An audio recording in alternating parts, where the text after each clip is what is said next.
दोस्तों गेहूं के 17 से 20 दाने को हींग के पानी में डाल करके और 1 घंटे बाद आप यदि इसको पिरो करके इसकी माला बना लेते हैं और दोस्तों इसको धारण कर लेते हैं कमर पर, यानी कि कमर पर बांध करके यदि सो जाते हैं तो दोस्तों आपके जो भी दुश्मन होंगे, जो भी शत्रु आपको परेशान कर रहे होंगे, जो आपको बहुत ज्यादा बाधाएं पहुंचा रहे होंगे, जो रात को डरते होंगे, जैसे मान लीजिए कोई शत्रु ऐसा होता है जो आप पर किया कराया करा देता है, ऊपर का किया कराया कराता है, और ऊपर का किया कराया कराने के कारण क्या होता है, रात को आपको नींद नहीं आती, चैन नहीं बढ़ता, आपको रात्रि में ऐसा लगता है, डर डर सा लगता है, आपके घर में एकदम से डर का माहौल हो जाता है और ये आपको लगता है कि यार मुझे डर लग रहा है, मुझे ना जो नींद नहीं आ रही, मुझे चैन नहीं मिल रहा। इस तरह से आपके जीवन में हो रहा है और आपके जीवन जो है बिल्कुल नरक बन चुका है। जब आप सुबह उठते हैं तो आपके जीवन में शांति नहीं रहती, आपके घर वाले आपसे लड़ते रहते हैं, घर में लड़ाई झगड़े चलते रहते हैं। पहले बहुत सुंदर माहौल था, पहले बहुत शांत माहौल था, लेकिन अब शांत माहौल नहीं रहता। अब आपके घर में लड़ाई झगड़े चलते रहते हैं, आपके घर में बहुत ज्यादा प्रॉब्लम चलती रहती है।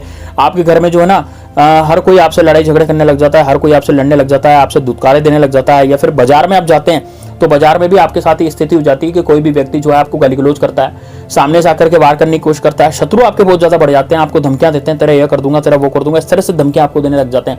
या फिर आपका कोई पड़ोसी है। दोस्तों आजकल पड़ोसियों का जो रोल है ना दुश्मन का, वो बहुत ज्यादा बढ़ गया है, क्योंकि पड़ोसी जो है वो क्या सोचता है, वो सोचता है कि यार ये व्यक्ति इतना ज्यादा कमा रहा है, इतना ज्यादा ये मतलब कि नौकरी भी कर रहा है, बढ़िया जॉब भी कर रहा है ना, और इसकी सैलरी इतनी है, इसकी तनख्वाह इतनी है।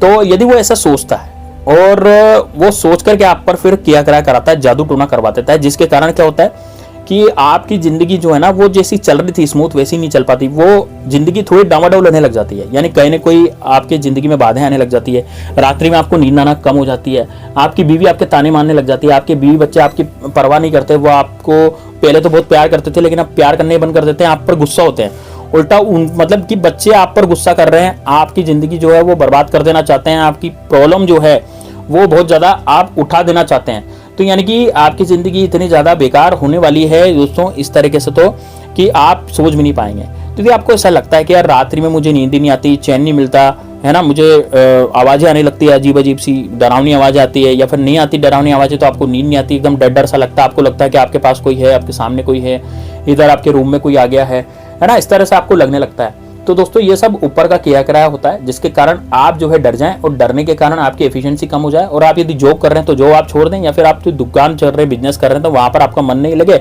और वो भी आप छोड़ दें, तो आपको कहीं ना कहीं से घाटा हो जाए। तो इस तरीके से जो है ये किया कराया जो है करवाते हैं दोस्तों, ताकि व्यक्ति जो है तरक्की नहीं कर पाए, है ना। अब जैसे आपने कार ले ली, बंगला ले लिया, गाड़ी ले ली, तो वो उससे क्या होता है कि उससे सामने वाला व्यक्ति जो है ना वो चिढ़ जाता है, वो सोचता है कि यार इसने तो इतना सब कुछ कर लिया, मैंने तो कुछ नहीं करा, तो मैं तांत्रिक के पास जाकर के इसका भी खत्म कर दूंगा। इस तरह की मेंटेलिटी दोस्तों आजकल लोगों की है। लोगों को लगता है कि यार दूसरों को जो है टॉर्चर करो, दूसरों को परेशान करो, ऐसा सोचते हैं लोग, और ऐसा नहीं सोचना चाहिए दोस्तों, है ना। लेकिन अब हमारे कहने से तो लोग सोचना बंद नहीं करेंगे, तो हम क्या करें, हम हमारा बचाव करेंगे। तो हमारा बचाव कैसे कर सकते हैं, वही उपाय मैं आपको बताने जा रहा हूं। इससे दोस्तों आपको चैन की नींद भी आएगी, और आपके ऊपर कुछ किया करा कोई करवाता भी है तो वापस उल्टा उस पर चला जाएगा, और यदि सामने से आकर के भी कोई वार करता है तो शत्रु का भी मुंह बंद हो जाएगा। तो शत्रु के मुंह पर ताला लगाना, और शत्रु के मुंह पर ताला लगाने के लिए या फिर उसका मुंह बंद करने का सबसे बड़ा उपाय दोस्तों यही मैं आपको बताने जा रहा हूं। तो इसलिए वीडियो को अंत तक लास्ट तक जरूर देखना। साथ ही में दोस्तों कमेंट बॉक्स में हर हर महादेव जरूर लिखना। यदि आप महादेव बाबा के भक्त हैं, उनको प्रेम करते हैं, तो हर हर महादेव जरूर लिखें, ताकि आपकी जिंदगी में महादेव बाबा उजियाला फैलाए। एक बार में हम महादेव बाबा का नाम लिखेंगे ना तो हमारे जीवन में से कई बार हर हर महादेव निकलेगा, हमारे दिल में से कई बार हर हर महादेव निकलेगा, तो उससे क्या होगा, आपका जीवन ही सफल होगा। यदि आप भगवान श्री राम के सच्चे सेवक हैं तो जय श्री राम, जय बागेश्वर धाम सरकार कमेंट बॉक्स में जरूर लिखिए। और यदि आप दोस्तों किसी इष्ट देव को मानते हैं, जैसे कि हो सकता है कोई माता जी को मानता है, कोई भैरू जी को मानता है, कोई हो सकता है कोई और देवी देवताओं को मानते हैं, तो आप उनका भी जयकारा कमेंट बॉक्स में लिख सकते हैं। इससे भी आपकी तरक्की होगी, क्योंकि इष्ट देवी हमारे आपके साथ रहेंगे। अब दोस्तों किस तरह से प्रयोग को करना देखिए। आप तो सबसे पहले क्या करना है, गेहूं के 17 से 20 दाने को हींग के पानी में डालना है ना। गेहूं के दाने ले लीजिए, गेहूं के दाने जो है कटे फटे नहीं होने चाहिए। उपाय किस दिन करना है वो भी जान लीजिए दोस्तों। मंगलवार के दिन कर सकते हैं, बुधवार के दिन कर सकते हैं, शनिवार के दिन कर सकते हैं। तीनों दिनों से कोई सा भी दिन आप चुन लीजिए इस उपाय को करने के लिए। बड़ा कारगर उपाय है दोस्तों। इससे आपका जो दुश्मन है, जो सामने से आकर के वार कर रहा था, वो भी खत्म हो जाएगा, और कोई भी दुश्मन आपकी जिंदगी में चैन से नहीं रहेगा, ठीक है ना। तो अब आप क्या करें, तो आप 1 घंटे तक ये 17 से 20 हींग के जो दाने हींग के पानी में डाल करके 1 घंटे बाद दोस्तों काले धागे से, है ना, काले धागे में इसको पिरो दें। देखिए सबसे पहले तो क्या करें, आप धागे गेहूं के दाने ले लें, 17 से 20 गेहूं के दाने गिन करके ले लें। अब आप वैसे तो 20 दाने ले लें या 21 दाने लें, ज्यादा फायदा किस में होगा, 21 दानों में होगा। तो 21 दाने ले लें। इसको हींग का पानी आप घोलें, सबसे पहले हींग का पानी है ना, हींग का पानी बना लें, मतलब थोड़ी सी हींग पानी में डाल लें, घोल लें तो हींग का पानी बन जाएगा। अब उसके अंदर आप 21 दाने गेहूं के डाल लें। गेहूं के दाने कट्टे फटे नहीं होने चाहिए, इस बात का ध्यान रखना है। 1 घंटे तक गलाएं। अब 1 घंटे के बाद आप क्या करेंगे, काला धागा लाएं, गिट्टी वाला, जो गिट्टी में आता है ना काला धागा, जैसे सिलाई मशीन में जो गिट्टी लगती है वो वाला पतला पतला से जो धागा होता है काले रंग का, वो वाला आप लाएं। अब ये सुई से इसको पिरो पिरो के, गेहूं के दानों को पिरो पिरो कर एक माला बना लें। अब इस माला को, अब जैसे आपने माला बना ली, माला बनाने के बाद इसको सिद्ध करना है। बस सिद्ध दोस्तों 10 मिनट में, 5 मिनट में हो जाएगी सिद्ध, ठीक है ना। कैसे करना है, अब आप दक्षिण दिशा में बैठ जाए, माला आपकी बन गई कंप्लीट, है ना, उसमें गिठान लगा लें तो माला ये बन गई कंप्लीट। अब दोस्तों देखिए, आपको ये माला कमर में धारण करनी है, तो आपको इस हिसाब से धागा लेना है कि आपकी कमर पे आ जाए। तो पहले आप धागा नापेंगे, तब उसके बाद आप माला बनाएंगे, है ना, क्योंकि बाद में यदि फिर कम पड़ गया धागा तो फिर आप कहाँ से लाएंगे धागा, और गांठ आपको नहीं बांधनी उसमें, ठीक है ना। एक ही गांठ बंधेगी बस केवल माला में, बीच बीच में गांठें नहीं लगानी माला में, ठीक है ना। तो आपको क्या करना है कि सबसे पहले तो कमर पे बांध ले, कि भाई आप कमर पे बांध के धागे को देख लें, ऐसे ही गिट्टी से धागा निकाले और कमर पे बांध के देख ले भाई इतना बड़ा धागा आ रहा है, वो उस हिसाब से आप धागे को तोड़ेंगे, ठीक है ना।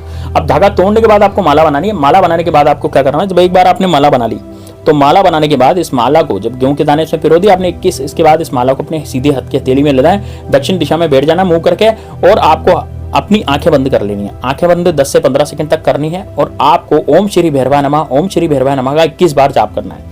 क्या बोलेंगे आप, ओम श्री भैरवाय नमः, ओम श्री भैरवाय नमः, ओम श्री भैरवाय नमः, ऐसे करके आपको 21 बार नाम लेना है। और 21 बार नाम लेने के बाद आपको यह माला जो है अपनी कमर में बांध लेनी है, यानी कि कमर पर इस माला को आप बांध लें, और कमर पर बांधने के बाद दोस्तों आपको रात्रि में इसको सो जाना है। तो इसको माला को इस्तेमाल कब करना है, देखिए इस्तेमाल करने का जो टाइम है ना, वो है दोस्तों रात्रि में।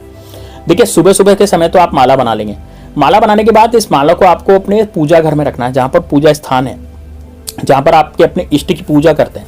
अब वो इष्ट कोई से भी हो सकते हैं, भगवान नारायण भी हो सकते हैं, भोलेनाथ भी हो सकते हैं, हनुमान जी भी हो सकते हैं, माता जी हो सकती है, भैरव जी भी हो सकती है, जो भी आपके हैं इष्ट, जो भी इष्ट हैं, जहाँ पर भी आप दिया लगाते हैं, अगरबत्ती लगाते हैं, पूजा करते हैं, अपने घर में पूजा स्थान जहाँ पर है वहाँ पर इस माला को रखेंगे। अब जब रात को सोने का समय आएगा, तो सोते समय सोने से पहले आपको ये माला जो है धारण करनी है, और धारण करके सो जानी है। इसको स्त्री भी कर सकती है, पुरुष भी कर सकते हैं। यदि स्त्री को ऐसा लगता है कि उसको कोई भूत वगैरह ऐसा उसके साथ गंदा काम कर रहा है ना, गंदी हरकतें कर रहा है, स्त्रियों के साथ अधिकतर ज्यादा प्रॉब्लम यह आती है कि उनके साथ जो भूत होते हैं वो गंदा काम करने लग जाते हैं। यानी कि देखिए जो काम वासना होती है वो सभी में होती है, भूतों में भी होती है। तो भूत क्या करते हैं, अच्छी सी सुंदर लड़की देख करके उसके साथ लग जाते हैं और उसके साथ काम वासना करते हैं, तो उसको वो चूस लेते हैं पूरा। यानी कि वो उसको ना तो रात को सोने देते हैं, ना दिन में सोने देते हैं, है ना, और रात्रि में तो उनके साथ बहुत कुछ करते हैं। तो इसके कारण वो स्त्री जो है वो परेशान हो जाती है। तो यदि आप ये बांध करके सोएंगे तो आपके भूत जो है निकट नहीं आएगा और भाग जाएगा आपके घर से। और यदि कोई पुरुष है, पुरुष को कोई परेशान कर रही कोई आत्मा, या फिर कोई ऐसा भूत, या फिर कोई किसी तांत्रिक ने छोड़ दिया कुछ, है ना, यदि वो परेशान कर रही तो वो भी भग जाएगा। यानी कि वो पुरुष जो है वो ठीक तरह से सो पाएगा रात को, उसको नींद अच्छी तरह से आएगी और बड़े चैन की नींद वो सो पाएगा। अब दोस्तों यदि आपको तो दिन में भी बांध करके रखते हैं, रात्रि में तो आपने बांध ली, दिन में भी आप बांध के रखते हैं, तो आपका कोई शत्रु होगा, कोई दुश्मन होगा, आप पर कोई प्रहार कर रहा होगा ना, जो जबरदस्ती आकर के आपसे जबरदस्ती गाली गलौज कर रहा होगा, तो वो शत्रु भी आपका दूर हो जाएगा दोस्तों, है ना। उस शत्रु के जीवन में उथल पुथल हो जाएगी। जैसे आपको गाली देगा ना, वैसे ही आप उसके जीवन में उथल पुथल हो जाएगी, और उथल पुथल होने के कारण वो शत्रु आपसे हमेशा के लिए दूर हो जाएगा। तो दोस्तों ये बड़ा जबरदस्त, बड़ा शानदार उपाय, इसको जरूर कीजिएगा। चलिए दोस्तों मिलते हैं नेक्स्ट वीडियो में, तब तक के लिए जय श्री राम, जय बागेश्वर धाम सरकार, हर हर महादेव।